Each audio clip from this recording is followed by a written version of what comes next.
warahmatullahi wabarakatuh. Hari ini Chandra hadir di SDIT Al-Mukmin TV dan kita sedang mengadakan podcast. Dan ini adalah sebagai semacam kayak latihan dulu ya, karena memang kita sedang mencocokkan audionya itu sudah bener apa belum dan sebagainya. Dan bisa dikatakan ini adalah sebagai pemanasan lah ya, pemanasan untuk podcast ke depannya. Dan di depan Chandra sudah ada Ustadz Nasruddin dan juga Ustadz Nasir nih yang luar biasa pada hari ini. Dan kita lihat ya, Ustadz Nasir memakai baju pramuka. Nah, hari ini apakah beliau berpesan ya, apakah ada pesan terkait dengan supercamp yang akan diadakan di SDIT Al-Mukmin nanti ya, yaitu di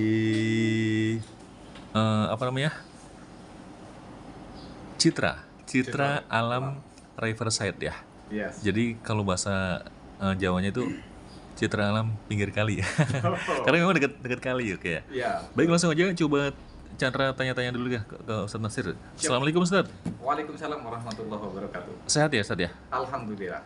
Bagaimana kabar Kampung Bojong ini? Masih aman terkendali. Alhamdulillah ya. Chandra hampir tiap hari lewat sana tuh ya. Wow, mampir Pak, mampir. Iya, ke Tarumajaya. Oke. Chandra ke Ustadz Nasruddin ini. Ustadz, Assalamualaikum Ustadz. Waalaikumsalam warahmatullahi. Sehat Ustadz ya? Alhamdulillah luar biasa. Allahu Akbar. Masih di PCI Ustadz? Masih Puri Cikarang Indah. Puri Cikarang Indah. Wow. Keren ya, orang-orang perumahan ya kan. Jadi saingannya sama tetangganya luar biasa tuh ya. Kalau tetangga beli kulkas, waduh, tetangga beli kulkas sih. Panas. Sempat panas nggak Ustadz? Bukan sempat, tapi ini kan musim kemarau. Pasti Oh gitu. panas dong. Wow. Jadi nggak ada pengaruhnya tetangga beli kulkas baru, rumah baru atau mobil Iya. baru. Oh ya, nggak ada. Nggak ada ya, oke deh. Alhamdulillah. Baik, hari ini Chandra ingin berkomunikasi dengan beliau-beliau ini teman-teman ya, terkait dengan supercamp yang akan kita laksanakan nanti. Ustadz, Chandra mau tanya dulu nih ya, terkait dengan Ustadz Nasir nih ya. Nanti supercamp itu untuk persiapan kelas Ustadz Nasir udah berapa persen nih? Alhamdulillah sudah 8% saja, 80%. 80%. Terutama anak-anak memang harus berlatih dulu karena memang kayaknya memang agak susah juga karena memang anak-anak belum terbiasa untuk disiplinnya, ilmu kepramukaannya juga masih lumayan jauh. Oh gitu. Iya. Berarti sebenarnya anak-anak itu seneng nggak sih mereka dengan adanya supercamp ini? Senang banget mereka justru antusias banget dengan adanya acara supercamp ini. Iya. Karena memang acara yang ditunggu-tunggu oleh mereka, mereka bisa eksplor diri sendiri, mereka bisa belajar kemandirian, mereka bisa belajar tentang tanggung jawab terhadap dirinya dan lingkungannya, itu yang penting. Tapi Pak Nasir pernah nggak sih ngeliat anak-anak itu ya? Jadi anak-anak kan identik ada yang hobinya tuh berburu ya kan, misalnya nyari-nyari ikan ya segala macam. Itu di antara anak-anak Bapak siapa tuh yang sukanya dengan alam tuh? Ada Muhammad Zaki Al-Fajar. Gitu. Pernah lihat apa Bapak ke dia dia? senang banget ngebolang, dia ke gitu. empang nyari-nyari ikan gitu, Iya. ke pasar, ke sawah, lari-larian itu dia suka sekali sangat itu. Oh gitu, subhanallah, keren ya. Oke, ke Ustadz Nasruddin dulu ya. Ini disimpan dulu nih. Kayaknya ceritanya banyak nih, Ke. Ustadz Nasruddin. Oke. Ini kan besok kan kita mau supercamp lah ya. Dan di sana pastinya ada pemandangan alam ya kan. Kemudian ada di pinggir kali ada batuan, ada suara gemericik air dan sebagainya. Ustadz, kalau dalam Al-Quran ya atau mungkin dalam Islam ya, cara mentadaburi alam itu seperti apa sih? Jadi cara kita melihat kekuasaan Allah itu ada dua cara. Aha. Yang pertama, kita harus melihat ayat-ayat Allah atau tanda-tanda kekuasaan dan kebesaran Allah. Dua cara, yaitu ada ayat-ayat Allah yang berupa qauliyah yang disebut dalam Al-Quran, yaitu ucapan atau firman Allah Subhanahu wa Ta'ala berupa Al-Quran atau Alkitab. Kemudian ayat Allah yang kedua adalah kauniyah, yaitu tentang penciptaannya Allah.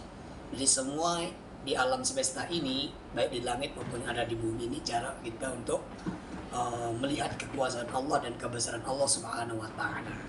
Seperti itu. Nah, ini kan mungkin anak-anak juga belum tahu ya, sampai sedisakan mungkin mereka aduh, dingin banget nih suasananya nih. Terus wah, ada kali indah banget. Nah, itu cara mereka itu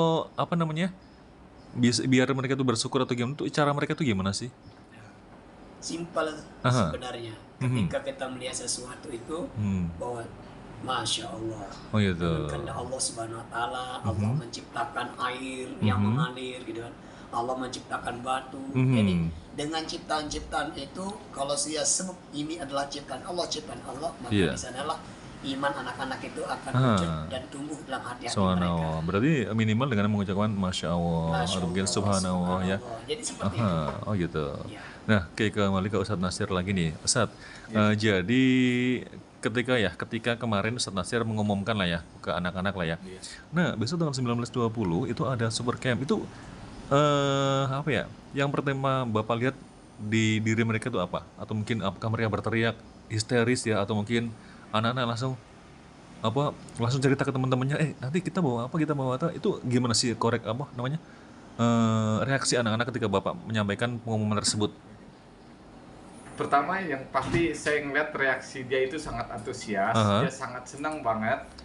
Karena memang apa ya, di sana seharian pun, bahkan sehari semalam dan sehari lagi mereka berkumpul dengan teman-temannya, mereka bisa belajar yang tidak hanya di dalam kelas, tapi juga mereka belajar tentang alam. Itu yang mungkin mereka senang sekali. Iya. Dan ini adalah memang apa ya, sesuatu yang setelah pandemi ya. Sebelumnya mereka memang nggak ada pengalaman itu kan. Itu karena memang kemarin pandemi 2 tahun kita nggak ngadain acara itu kan. Kemudian mereka tiba-tiba ada acara, pasti mereka senang banget ya. Tapi ada yang sih yang sedih, yang nyesel atau yang nggak suka, ada nggak? Sebenarnya sih dari anak-anaknya memang semuanya suka. Semua suka ya. Cuma ada beberapa orang tua yang membatasi aja, yang ada kekhawatiran kalau ikut nanti takut begini. Kendala mungkin karena anaknya juga ada penyakitnya gitu, ada yang nggak bisa dingin nih, anaknya bisa dingin, atau takut terlalu capek nanti asmanya kambuh, ada yang tidak diizinkan oleh orang tuanya. Tapi sejauh ini yang saya dengar sih anak-anak semuanya hampir semua pengen ikut gitu. Baik, apa sih mungkin bukan apa ya, jaminan Pak Nasir nih, istilahnya nanti usaha apa sih yang akan Pak Nasir lakukan ya ketika menjaga anak-anak nanti di sana, atau mungkin informasi apa kepada orang tua untuk meyakinkan orang tua agar anak tersebut diperbolehkan ikut? Dari diri Pak Nasir dulu deh, jangan. Oke. Kalau untuk di kelas saya, alhamdulillah orang tuanya sudah percaya dengan subhanallah ya. Jadi mereka sudah percaya, sudah tahu juga kadar kehebatan Bapak Muhammad Nasir dalam menjaga anak-anak. Subhanallah ya. Masya Allah. Aduh, ujub banget. Jadi ya mungkin dari saya menjaga kepercayaan orang tua saja, bagaimana dia berangkat dengan sehat walafiat, dan insya Allah pun pulang dengan sehat, keadaan sehat, dan ditambah dengan rasa happy anak-anak itu yang mungkin susah didapat dari manapun. Baik, gitu. Berarti nanti ada apa ya, banyak momen-momen ya? Iya. Bagaimana momen mereka tidur di tenda ya kan, kemudian momen mungkin ada digigit nyamuk ya kan. Pasti. Itu kan sesuatu yang pengalamannya luar biasa kan. Kemudian momen bagaimana mereka itu misalkan nih makan nasi setengah mateng ya kan, atau mungkin momen-momen di mana mereka main kotor-kotoran dan segala macamnya ya. Itu pasti sesuatu yang tidak bisa diulang kan ya. Betul. Itu berarti Bapak sempat ceritakan kepada anak-anak tentang hal itu? Iya. Saya bilang ke anak-anak, kalau kalian sehari-hari tidur di kasur empuk, di AC yang sejuk, beda nanti di sana. Kalian merasakan sendiri, walaupun nanti susah, walaupun nanti agak beda dengan rumah kalian, tapi itu nanti akan menjadi cerita buat kamu, cerita ke teman-teman kamu kalau kamu pernah merasakan ini. Dan itu semua anak-anak pramuka harus merasakan susahnya hidup, susahnya kalau menjadi orang yang biasa saja, yang tidur cuma beralaskan tikar atau tidak punya AC. Kalian juga harus merasakan itu, karena sesungguhnya bahagia itu enggak di AC, enggak di kasur empuk. Tapi kebahagiaan itu ketika kalian merasakan ini menyenangkan, hal-hal yang biasa aja menyenangkan, itu sudah bahagia. Kalian sudah harus bersyukur. Oke, luar biasa ya teman-teman ya. Baik, ini kita tahan dulu Ustadz Nasir, jangan dikeluarkan lagi. Nanti kita tanya-tanya lagi. Kita kembali ke Ustadz Nasruddin. Ustadz kan aslinya kan dari Lombok ya. Dari Lombok. Itu dulu pengalaman kemah pertama itu apakah SD, SMP atau SMA atau seperti apa nih? Boleh diceritakan Ustadz? Ya alhamdulillah, kalau pengalaman pramuka itu kita dilatih sejak kelas 1 SD. Saya ikut pramuka itu sejak kelas 1 SD sampai kelas 3 SMA. Jadi sekitar 12 tahun lah. pengalaman dalam dunia pramuka itu. Luar biasa. Awal mula bersami itu berkemah 1 minggu itu waktu kelas 4 SD. Kelas 4 SD itu mulai dari Masya Allah diajarkan bagaimana diajarkan dulu, nas kita terapkan juga di anak-anak didik kita hari ini. Oh gitu, semana. Kalau kan ada kata-kata ya, pramuka, pramuki, pramuka jarang mandi, itu bener nggak sih kayak gitu? Wah, karena resiko, karena pramuka itu kan kita mau apa ya? Kita mau melatih dan mencari jati diri gitu kan. Tak semua enak, tak semua ini, tapi pramuka yang disebut dengan pramuka sejati itu adalah pramuka yang mau mencari jati dirinya. Oh gitu. Mau senang, mau susah, emang kita harus latihan gitu. Karena dunia pramuka itulah dunia realnya yang kita akan hadapi ke masa depan. Baik, berarti ketika kita belajar pramuka itu kita harus mempunyai kayak semacam skill menyelesaikan masalah ya. Betul. Misalnya nih, aduh ngantri nih, gimana caranya nih biar aku bisa mandi tapi tidak telat nih gitu kan? Kita pada di lokasi paling belakang nih gitu. Apakah nanti dia nyari kamar mandi yang lain atau mungkin tanya-tanya temennya yang lain gimana nih dia dan segala macamnya, atau mungkin dia hanya cuci muka aja yang penting terlihat mandi gitu. Ada seperti itu sih Ustaz Nasir? Gimana sih? Iya. Memang apakah benar memang ketika di dalam pramuka itu anak-anak diajarkan untuk kayak problem solving, menyelesaikan masalahnya sendiri gitu? Gimana? Iya, memang pramuka kan tujuannya untuk lebih dewasa, untuk menjaga kebersamaan dan kekompakan, dan satu lagi memang harus mencari solusi dari setiap masalah. Jadi anak-anak memang harus diajarkan untuk kalau ada masalah ini pasti ada solusinya. Solusi ini nggak dapat, cari solusi yang lain, itu begitu. Oh gitu. Memang di pramuka gitu. Iya siap. Bentar dulu kita bayar nasi dulu ya. Pahami maksud nih. Oke. Baik. Kembali lagi ke pramuka lagi ya. Pak Nasir. Iya. Ini terkait dengan problem solving ya. Kan pastinya di sebuah komunitas ya, atau mungkin nanti kan di dalam satu tenda. Pasti tuh mungkin bisa jadi ada yang namanya emosi lah ya. Iya, pasti. Aduh kamu kesuruhan dan segala macamnya itu. Iya, nah itu dari sisi Bapak sendiri nih, itu cara menyelesaikannya gimana nih? Atau mungkin memang harus dibagi tempat-tempatnya dan sebagainya. Itu kan ada 8 siswa insya Allah ya, satu tenda ya. Ini Bapak mengaturnya gimana nih, biar ada gambaran orang tua murid nih? Pertama yang harus saya jaga dulu yang memang anaknya yang agak mungkin manja gitu ya. Manja, oke, saya keep dulu. Saya memberi pengertiannya yang teman-temannya yang lain bahwa kita harus maklumi dia. Yang udah punya jiwa petualang lah gitu. Kita harus maklumi dia karena memang dia dari background yang manja gitu ya. Dia mau belajar nih, seperti kamu gitu. Kita maklumin saja dulu gitu. Kita maklumin saja dulu, biarkan dia berusaha adaptasi dengan kita, adaptasi dengan lingkungannya. Yang penting dia berani aja dulu, untuk ikut camping, ikut kegiatan kita. Kalau sudah ikut camping, ikut kegiatan kita, insya Allah dia juga lama-lama akan menjadi jiwa yang tidak manja. Itu yang penting. Berarti nanti ketika anak-anak pulang dari super camp itu pasti ada semacam pengalaman berharga yang dibawa pulang ya? Harus. Oke. Nah tadi kan Bapak kefokus kepada teman-teman kita yang atau mungkin ada di kita atau siswa yang jiwa petualang yang udah istilahnya dimanapun dia hidup lah gitu ya. Nah Bapak berkata apa kepada anak-anak yang istilahnya manja tadi dalam tanda kutip? Kamu harus bisa seperti ini. Bapak nggak harus kamu harus seperti itu, tapi kita belajar sedikit. Kebiasaan manja kamu dihilangi dikit-dikit. Kalau kamu maunya tidurnya enak, empuk atau luas gitu, kita kurangin. Yang penting kamu masih bisa tidur masih dalam keadaan kenyang. Baik. Kita harus bersyukur.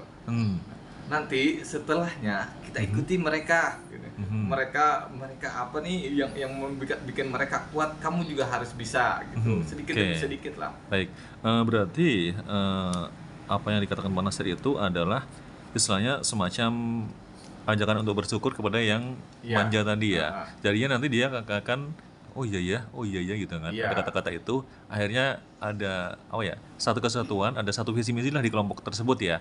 Dan Pak Nasir tidak mengeneralisir ya atau maksudnya gini, tidak menyamakan semuanya peraturannya, tapi Bapak lebih kepada pendekatan personal ya. Oke, Ustadz mau tanya dong, Ustaz Nasruddin.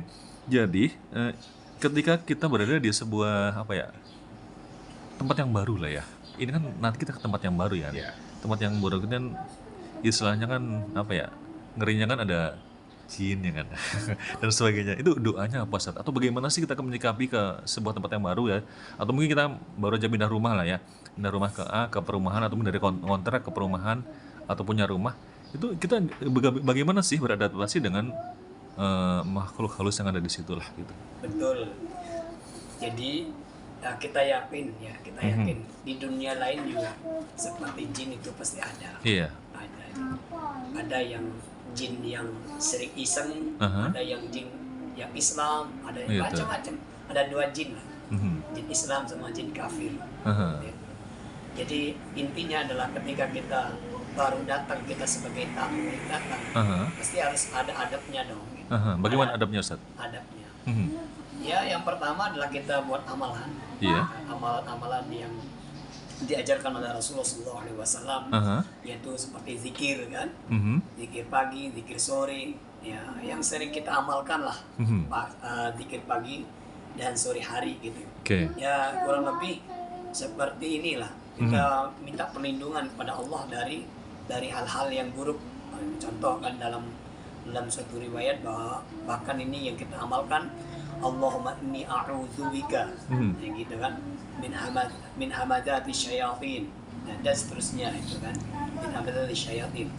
Kemudian Allah bismillahirrahmanirrahim ma'asmi syai'un, dan seterusnya. Nah ini yang sering kita amalkan, kita baca juga setiap pagi dan setiap sore. Insya Allah dengan zikir pagi dan sore itu kita akan dapat terlindung dari gangguan-gangguan jin. Dan ini kita juga diajarkan dengan doa-doa dan ayat-ayat ayat pelindung ya.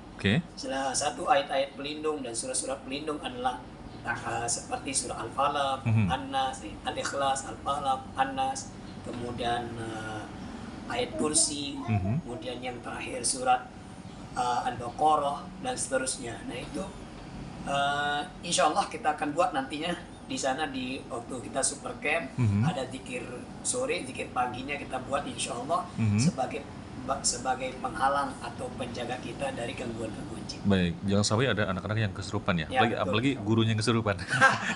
Kan gak lucu ya? Oke. Gurunya kesurupan mapas kantong kering. Oke. Tanggal tua kesurupan ya. Oke. Ustaz Nasir. Jadi gini nih ceritanya ya. Ini kan rencananya besok ada juga semacam kayak belajar memasak lah ya, di alam lah gitu ya. Nah itu kan maksudnya kemungkinan ya di sana kan ada anak-anak yang baru kali itu masak ya, baru kali itu nyuci beras tuh gimana sih segala macamnya itu kan. Apakah di kelas sudah mulai diperbincangkan hal itu kepada anak-anak atau ada cerita lain nih? Enggak, saya cuma cerita. Nanti kita di sana masak, nanti kita masak. Nah dari masak itu kita belajar menghargai masakan orang tua. Gitu. Kalau selama ini kalian bisa aja komplain sama orang tua, makanannya nggak enak nih, lauknya nggak enak nih. Nanti di sana kalian bikin sendiri bagaimana kalian bisa merasakan capeknya orang tua kalian masak buat kalian. Makanan yang kalian buat, kamu makan sendiri, habiskan sendiri bersama teman-teman kalian. Merasakan gimana capeknya nanti orang tua kalian. Dan di situ juga diajarkan kebersamaan, bagaimana satu nampan harus dimakan sama 8 siswa, 8 murid. Nah, mereka itu apa yang kamu makan sama dengan teman-teman kamu yang kamu makan. Jadi merasakan, sama-sama merasakan lah. Oh gitu. Ya berarti nanti sepulang dari sumber camp insya Allah nanti ada anak-anak jadi lebih dekat ya dengan orang tuanya. Lebih menghargai ada semacam pendidikan karakter ya yang kita sampaikan kepada anak-anak juga ya. Oh gitu. Baik Ustaz, kemudian ya yang terakhir kali ya, pertanyaan terakhir ya kepada antum semua nih ya. Jadi nanti kan di tendangan ada berlapan tuh ya. Itu apakah Anda berdua itu sudah menyiapkan kayak semacam dongeng ya atau mungkin cerita sebelum tidur atau bagaimana? Ada nggak sempat nyiapin kayak gitu nggak? Ustaz Nasir, kayak Ustaz Nasruddin dulu deh. Jadi dongeng tidak ada dongeng yang paling bagus. Dongeng itu kan cerita ya. cerita para nabi, para rasul, para sahabat, para ulama. Itu orang-orang yang telah disukseskan oleh Allah. Dibandingkan dengan dongeng-dongeng yang intinya nggak ada faedah, gitu kan. Yang kedua kalau kita nggak punya dongeng nantinya, nggak punya cerita sebelum tidur, kita ajarkan adab-adab tidur. Nah, ini yang paling penting nih, adab-adab tidur nih. Adab-adab tidur ini jangan diremehkan. Bahkan Rasulullah SAW pun menyuruh bagaimana cara kita adab-adab tidur, mulai dari membaca Al-Ikhlas. Ini contohnya ya, ini hanya sekedar contoh nanti insya Allah. Yang pertama kita baca surah Al-Ikhlas 3 kali, Al-Falaq 3 kali, An-Nas 3 kali. Boleh setiap surat 3 kali kemudian ditiup, itu lalu usapkan dari belakang sampai ke ujung kaki. Nah, terus 3 kali juga Al-Falaq 3 kali, usapkan lagi, kemudian usap dari belakang sampai ujung kaki. Begitu juga dengan An-Nas. Nah, setelah itu baca Al-Fatihah, ayat kursi, kemudian ayat terakhir surat Al-Baqarah, kemudian Bismika Allah. Nah, itu intinya lah, Bismika Allah.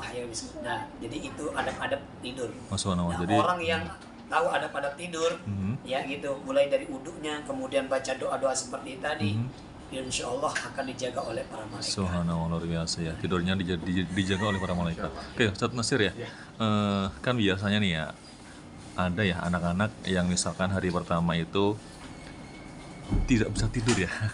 Bahkan karena mereka baru datang semalam, kan kalau kemah tuh 2 malam aja ya biar anak ya. Jadi malam pertama nggak tidur, malam kedua tidur ya karena kecapean. Oke, Ustaz, punya trik nggak cara bagaimana anak-anak yang tadi mungkin nggak mau tidur, nggak bisa tidur, terus anak-anak biar tidur itu gimana? Ada trik nggak?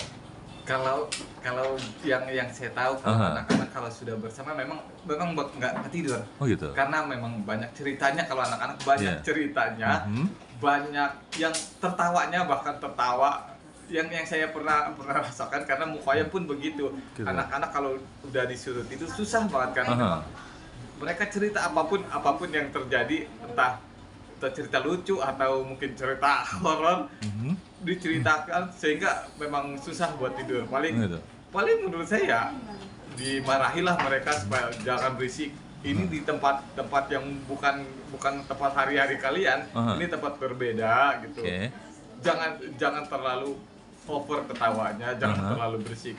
Lebih baik tidur. Itu saja sih yang mungkin bisa. Baik. Tapi anak yang suka cerita di kelas Ustaz ada ya? Banyak.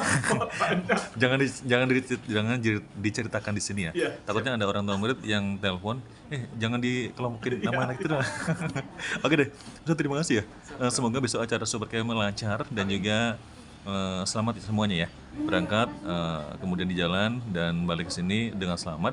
Dan nanti banyak faedahnya, banyak hal yang didapat, dan semoga acara Super Camp nanti isinya daging semua, ya kan? Oke deh. Baik, saya Chandra dan juga Ustaz Nasruddin.